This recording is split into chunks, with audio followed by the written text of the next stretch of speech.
আসসালামু আলাইকুম, কি অবস্থা সবার, কেমন আছেন? আলহামদুলিল্লাহ আমরা তো ভালো আছি। আজকে ভিডিওটা আমি রান্নাঘর থেকে সকালবেলা শুরু করলাম।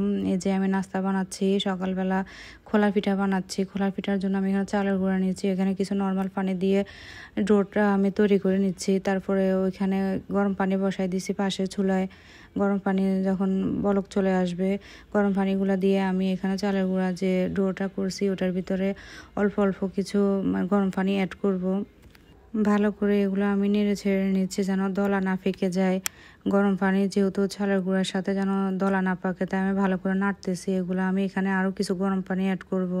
এখানে পানিগুলো যখন আমি দিচ্ছি, দেওয়ার পরে ভালো করে নেড়ে নেওয়ার পরে 2টা ডিমও দিয়ে দিলাম। দেওয়ার পর আমার ব্যাটার রেডি হয়ে গেছে। তারপর ওই পাশে আমি চুলায় জাল দিয়ে আমি খোলাটা বসিয়ে দিলাম। বসিয়ে দেওয়ার পরে এখানে আমি পিঠাটা বানাচ্ছি। প্রথমে আমি আমাদের নোয়াখালীতে বলে খোলা যা পিঠা। ফার্স্টে আমি ওই খোলা যা পিঠাটাই বানাচ্ছি। চারপাশে একদম পাতলা করে ঘুরাইয়া এটাকে, এই যে দেখেন আমি কীভাবে ঘুরাইতেছি, এইভাবে ঘুরাতে হবে আর কি। তারপরে এটার নামে হয়েছে আমাদের নোয়াখালীতে বলে খোলা যা পিঠা। একই ডো দিয়ে কিন্তু আমি চিতই পিঠাও বানিয়ে ফেলবো। এই যে ডোটা আমি খোলা জা পিঠার জন্য বানাইছি, ওটা দিয়ে চিতই পিঠাও আমি বানিয়ে ফেলবো। আমার খোলা জালে পিঠাটা হয়ে গেছে, আমি এখানে চিতই পিঠা দিয়ে দিচ্ছি। এই যে সেম আটা দিয়ে আমি চিতই পিঠা বানাচ্ছি। চিতই পিঠার জন্য আমি এখানে, যেহেতু আমার চামচটা একটু ছোটো, তাই আমি এখানে 3 চামচ যে ডো দিয়ে দিলাম। দেওয়ার পরে এটা ঢাকনা দিয়ে দিচ্ছি আমি এখানে। ঢাকনা দেওয়ার কিছুক্ষণ পরে খোলা পিঠাটা আপনারা উল্টিয়ে দেখবেন। যে উল্টানোর পরে দেখবেন যদি পিঠাটা এভাবে ফুলে উঠছে, তাহলে বুঝবেন যে ভিতর থেকেও চিতই পিঠাটাও হয়ে গেছে। আমার পিঠাটা দেখেন হয়ে গেছে, মাশাল্লাহ অনেক সুন্দর হয়েছে। কিন্তু আমার পিঠাটা, চিতই পিঠাটা, খোলার পিঠাটাও সুন্দর হয়েছে, চিতই পিঠাটাও সেম আটা দিয়ে করছি, ভালোই হয়েছে আমার পিঠাটা। তারপরে আমি ওই পাশ দিয়ে চাটা আমি বানিয়ে নিচ্ছি। ওই পাশে যে দেখেন আমার চাটাও কিন্তু হয়ে গেছে, আর অল্প কিছুক্ষণ লাগবে। তারপর একটা ফ্রাই প্যানের ভিতরে ওদের জন্য 2টা ডিম পোচ করবো, তার ফ্রাই প্যানটা বসাই দিছি তেল দিয়ে। ওদের 2 ভাইয়ের জন্য 2টা ডিম পোচ করে নিব। সকালবেলা ওদেরকে খোলার পিঠা আর ডিম পোচ খাওয়াবো, আর চাটা দিয়ে আমি চিতই পিঠা দিয়ে খাবো। তো এই যে আমি ওদের জন্য ডিমগুলো পোচ করে নেওয়ার পরে ওদেরকে নাস্তা দেওয়ার জন্য সব কিছু ওদিকে রেডি করব। এখানে আমি চা বানানোর জন্য এই যে মগটা দেখতেছেন, ওটার ভিতরে আমি দুধ, চিনি এগুলা দিয়ে মিক্সার করছি। করার পরে এখানে আমি চার লিগাটা ছাঁকনি দিয়ে ঢেলে দিব। আয়ান দেখি আমার পিছনে আসি, বলতেছে আম্মু তুমি কি করতেছো? আমি বলতেছি তোমার নাস্তা বানাচ্ছি, যাও বসো, নাস্তা দিচ্ছি তোমাদেরকে। আমি টেবিলের উপরে আয়ানের জন্য নাস্তা নিয়ে গেলাম। এই যে আয়ান বসে বসে নাস্তা করতেছে, ছিঁড়ে ছিঁড়ে এগুলো রাখছে ঠান্ডা হওয়ার জন্য। আমি আবার আইমানকে নিয়ে আসছি ওই পাশে, আনি ওরা আমি ফ্রেশ করাচ্ছি। আমি বলছি তুমি খাও, আমি আইমানকে ফ্রেশ করাই ফেলি। পরেও আস্তে আস্তে খাচ্ছে, আমি ওই পাশে আইমানকে ফ্রেশ ট্রেশ করাই, দোনো ভাইকে একসাথে বসিয়ে দিব খাওয়ার জন্য। এই যে আয়ান আইমান দোনো ভাই একসাথে নাস্তা করতেছে। আয়ান আইমানকে খাওয়াচ্ছে, বলতেছে খাও, আজকে ভাইয়া তোমাকে খাওয়াই দিব।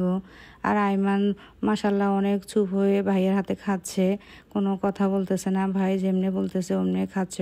মাশাল্লাহ যদি সব সময় এভাবে খেত তাহলে আমার আর কষ্ট হতো না, এই আর কি। তারপরে আজকে আমরা আবার আমার আন্টির বাসায় বেড়াতে যাব। ওইখান থেকে আমাদেরকে দাওয়াত করছে। ওদেরকে নাস্তা টাস্তা খাওয়ানোর পরে আমরা ওইখানের জন্য রেডি হব। এই যে আমরা রেডি হয়ে সিএনজিতে উঠে পড়ছি, ওদেরকে নিয়ে আমরা আজকে আন্টির বাসায় দাওয়াত খেতে যাচ্ছি। এই যে আন্টির বাসায় যাওয়ার যে রাস্তাটা আছে ওটা দেখতেছি, আর আইমানকে বলতেছি বলো আমরা কোথায় যাচ্ছি। এই যে দেখেন আইমান কিন্তু আমার কোলে বসে না, একদম মানে দুষ্টামি, শুধু নেমে যাবে কোল থেকে। তারপরে যে আমরা আন্টির বাসায় চলে আসছি, আসার পরে আইমান হাঁটতেছে আর আমারও বলতেছে টাটা টাটা, এগুলা বলে ওরা ঢুকতেছে আন্টির বাসায়। এটা হলো আমাদের আন্টির বাসায় ঢুকার যে রাস্তাটা আছে, ওইটা আমরা মানে বাসায় যাইতেছি। ওই যে আমার খালাতো ভাই আসতেছে আমাদেরকে দেখে। আমরা কিন্তু ওই দিন ওইখানে যাইতে অনেক লেট করে ফেলছি, সবার অলরেডি খাওয়া শেষ হয়ে গেছে, আর কিছু আছে।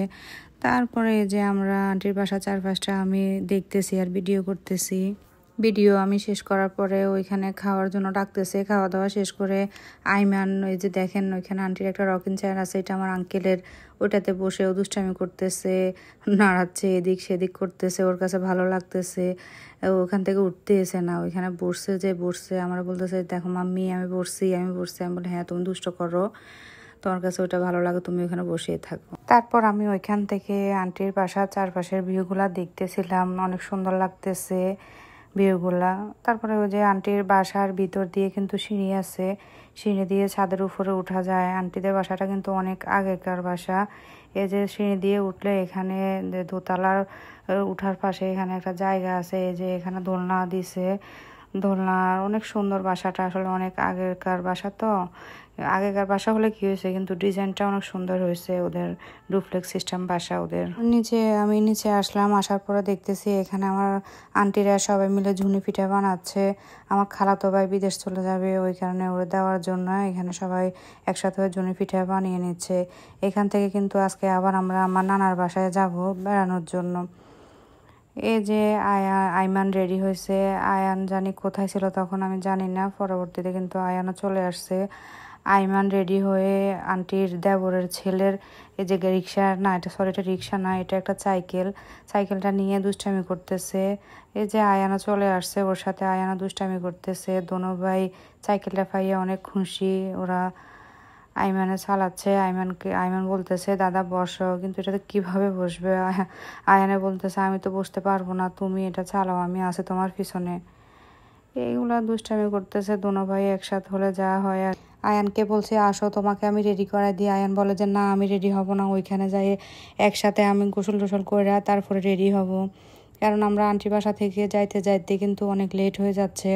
ওইখানে আবার আমাদেরকে দুপুরে খাওয়া দাওয়ার জন্য দাওয়াত করছে আর কি।